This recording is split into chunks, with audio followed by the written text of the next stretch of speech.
naye teyagwamu maanyi ga kutakabanira demokrasiya na ddembe ly'abuntu. In fact okumusiba mu 82 Moi yaddira mafuta n'agakumako omuliro. Kati abajaluwo ne batandika okwerabira mu kifaananyi kye n'okusinga kumpi kitaawe. Kutulugunyizibwa bamusibirako mu mpukwezo wansi w'ebizimbe nga tosobola na kulaba n'omala myezi nga 6 nga tolabanga ku kitangaala. Era bajjukira bwe baali mu presidential debate 2013 basooka ne mukubamu amatala we tanaka bane mu nyambe mu gakendeeze. Ekisooka bwe nali eri mu nzikiza amaaso gange gakyankala namu naye mukubamu ekitala bwe kityo omunundi ogumu munzijukiza embeera enzibu nga obadde eri tolaba ku kitangaala ate n'ofuluma n'olaba akasana omunundi gumu. Era ne bapapa abateesiteese ebitaala okulanga tebimukubamu butereevu bwe biti. So yayita mu mbeera mpitivu ne bwe yagiyitamu oluvannyuma nga asumuluddwa 88 we yakoma tugambe wali nga ateeka gavumenti ya Kenyatta ku bunkenke we yatandikira ku luno asanga kitaawe ne banne batandika ekibiina ekipya ekya Ford. Musalo tangazeemu wali nti mu 82 Moi ekobane lyali suula gavumenti we mu baana bo Odinga yalondayo Odinga gwe bakwata. Odinga ddala ekobane yalirimu oba kyateeberezebwa ne bamugjayo bujja? Tetuyinza kugamba nti yalirimu kubanga yali yerangiridde kuba president yadduka e Tanzania ne bamuzza ne bamukwata n'emisango ne gyemukamufi n'abalala gy'abakamufi ne baweebwa ebibonerezo. Odinga teyagulwako omusango gwonna emyaka egyo gyonna ng'ali mu nkomi. Tugende ku Ford. Teyagulwako yadde omusango gwonna. Yadde okumugulako ne gugobwa tekyaliwo. Wabula yali mu kkomera 82 okutuusa 88. Wafulumira nasanga nga kitaawe ne banne abalala abaali batunkana gavumenti ya Moi batandise omugundu ogw'okkaka Moi okuggulawo ebibiina by'obufuzi kubanga jjukira awo amateeka gaali gakyuse mu Kenya kati ng'ekibiina ekikkirizibwa kirina kuba kimu kyokka ekyakkano.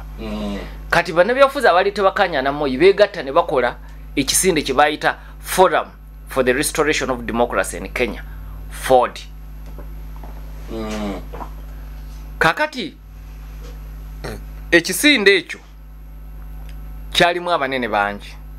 Kenneth Matiba, Jaramogi Oginga Odinga, Shikuku n'abalala.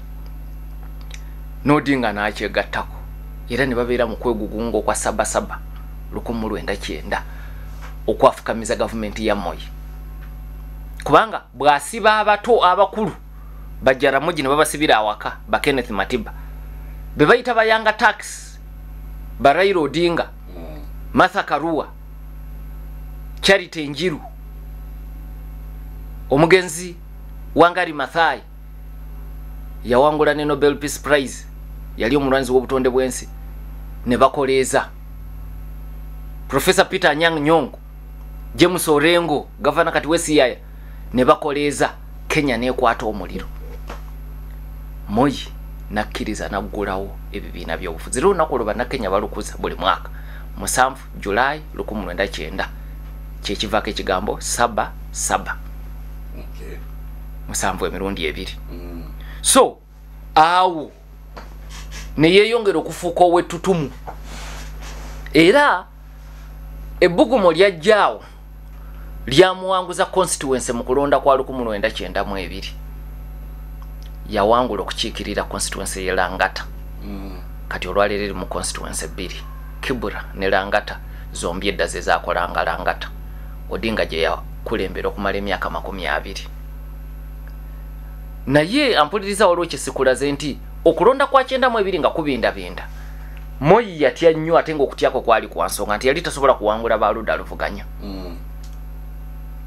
N'anoonya engeri gy'ayinza okubaawulayawula. Ekisooka minisita w'ow'ebyobulamu ng'ate mabegako yaliko omumyuka w'emyaka 10 Kibaki nava mu cabinet n'alangirira nti ndi opposition n'atondawo ekibiina ekya DP. Ekigendererwa kyayawula ne kitoola obululu bw'abakikuyu obusooka okuva ku Kenneth Matiba kuba we yali amanyi talinawo kalulu naye n'agamba kankawule. Kakati bano abali mu Ford nabo naafuna engeri gy'abakumamu omuliro bo bennyini ne baawukana. Jaramogi ayagala okubeera presidential candidate. Kenneth Matiba agamba demokrasi yo nantuusiza wala. Sajja agongobadde n'engalo lwakusibwa mu makomera. Kwa Jaramogi agamba byenda bye bingi. Matiba amugamba sebo tewali kyewolabye. Kisago kye kituuka ku byange. Kisago kikyoli n'ekyo. Ekituuka ku kyange. Oyina ebisago n'ebimeka ebituuka ku byange. Nze atakyaswana kwata kalamu. Mukulwanagana. Ukakana nga Ford bajawuzaamu. Bafunye Ford Kenya ne Ford Asiri. Kakati Raila ku kiwayi kya Ford ekya kitaawe kwe yavuganyiza mu 92 n'awangula. Kitaawe afa 94. Era Oburu Oginga ono ye yaddayo mu by election n'awangula constituency ya kitaawe. Omukulu kati asigaddewo. Ye yadda mu kifo kya kitaawe. 97 Raila Odinga akomawo ku mulundi guno ebyobufuzi byali bikyuse kada yakwata ya National Development Party kibiina kya kitaawe yali akivuddemu n'avuganya kati mirundi ebiri yavuganya kuba president ne kuba MP 92 yavuganya bwa MP bokka kuba kitaawe yavuganya kuba president mu ssemateeka wa Kenya omukadde wali oteekeddwa okuvuganya ku bifo bibiri president MP kyekirwaki olaba nti Moi yamala emyaka egisoba mwana mu parliament ya Kenya. Kibaki yamala emyaka 50 egyekutte mu parliament ya Kenya kubanga wakolanga bibiri. So mu 97 Odinga avuganya kuba president naye ateera n'avuganya ne kuba MP Langata. Kuba president yakwata kyakusatu kuba MP n'awangula so n'ayingira parliament. Biri gumu akwata ekibiina ekya NDP akikwataganya ne Kanu. Jukiro no ye yamutigomya n'amusiba n'omusiba mu Nyayo House. Kakati bakwataganye ensonda zigamba omuntu gwe yasindika omugenzi Makato yasuubiza Odinga nti ono omusajja ali mu kisanja ky'ekisembayo bw'aba kuyise jangu gwogenda okuba n'omusikaawe. Kati Odinga yajja mugumu nti nze gwagenda okuwandako eddusu naye si bwe byali. Odinga Moi eddusu yali wandako Uhuru Kenyatta eyali kyakayiga mu byobufuzi. Kakati Odinga ogwo mukago nago n'aguvaamu ne banne ne batondawo Liberal Democratic Party. Bibiina byabadde mu bingi. Kati Liberal Democratic Party ne yegatta ne bakola mukago ogwa National Rainbow Coalition NARC. Gwe mukago ogwawangula okulonda kwa 2023. Kulonda okwo tukujjukira nnyo nako kwali kwa byafaayo nti candidate w'ekibiina ekiri mu buyenza yameggebwa omulundi ogusoose mu Kenya. Stanley Emilio Mwai Kibaki yawangula Uhuru Kenyatta ate nga wangulidde waggulu. Ampuliza kyesikulaze wali emabega mu 92. Ab'opposition okubeera abangi kyasobozesa Moi okuwangula nga tawezeza na bitundu 4 ku buli 100. Ate nga ssemateeka mu kiseera ekyo yali tayogera ku bya bitundu 5 ku 100. Kati awo nawo ne wabeerawo ekyokuyiga mu opposition. Kye bataakozesa mu 97 neno bakikozesa mu 22. Era mu 22 ne kibawanguza. Kibaki yafuna obululu obusoba mu bitundu 6 ku buli 100 ekyali tekirabwangako okumala ebbanga ddene. Kubanga ab'opposition bonna beegatta omulundi gumu mu ggwanga erya Kenya. So kakati eyo bwe bakwata obuyinza baali bakanyiza endagaano ya Odinga ne Kibaki yali nti kwajjukira n'akalulu Kibaki yafuniramu akabenje n'okulayira ku nkomerero yalayira ali mu kagaali. Kati campaign yatambulira ku Raila Amolo Odinga nga bakanyiza nti ssemateeka agenda kukyusibwa batondewo ekifo kya Saawa Minisita Odinga afune ekifo ekyo. Gwe gwali omutango oba kyekyo kye yali alina okufuna olw'okwefiiriza entebe ennene. wabula Kibaki bwe yakwata obuyinza n'amugamba nti tusobola kubeera n'abapresidenti babiri kubanga ekifo kyali kirina okugirako obuyinza nga si Ssaabaminisita wa bifaananyi kyo kinamu byoyogera tebisoboka mu byobufuzi ebyaddala tekiriiyo. Mu mwaka ogusooka embiranye zatandikirawo era akalulu ak'ekikunga akasooka ku gavumenti ya Kibaki ne kabeerawo 2-5 oludda lw'Odinga ne luwangula Kibaki n'anyiiga nnyo Odinga ne banne bonna n'afumuula abaali tebakkanya na Kibaki mu gavumenti ye.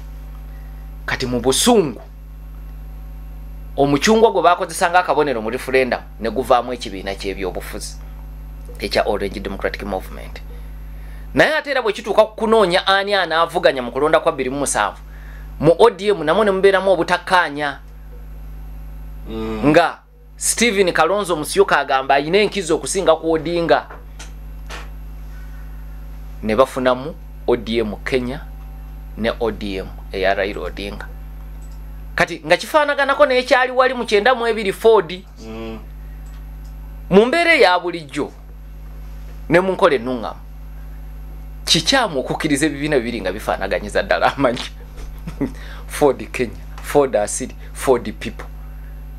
Naye gavumenti ya Moi kyali kigikolera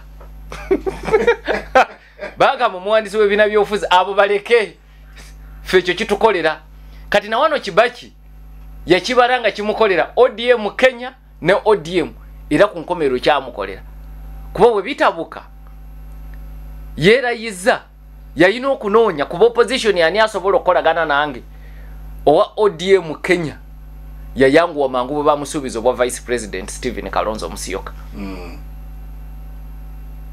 era n'akwata obwa Vice President.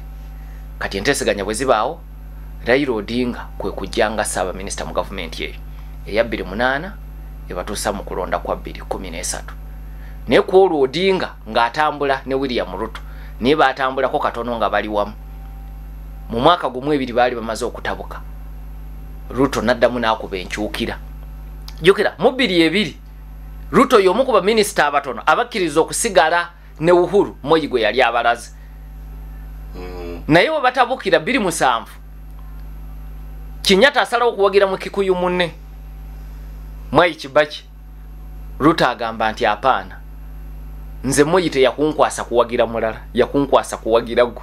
Kati bwoba okutte ekkubo eryo nange ndi waddemba okunoonya gye ndaga kwe kugenda ewa Odinga. Kati Odinga bw'amuyisa obubi 2013 nga wazzeewo n'ensonga za ICC Ruto ate akomawo okuwagira mukamaawe Uhuru Kenyatta. Baddamu okuvuganya Odinga 2013 era bamumegga ne 2017.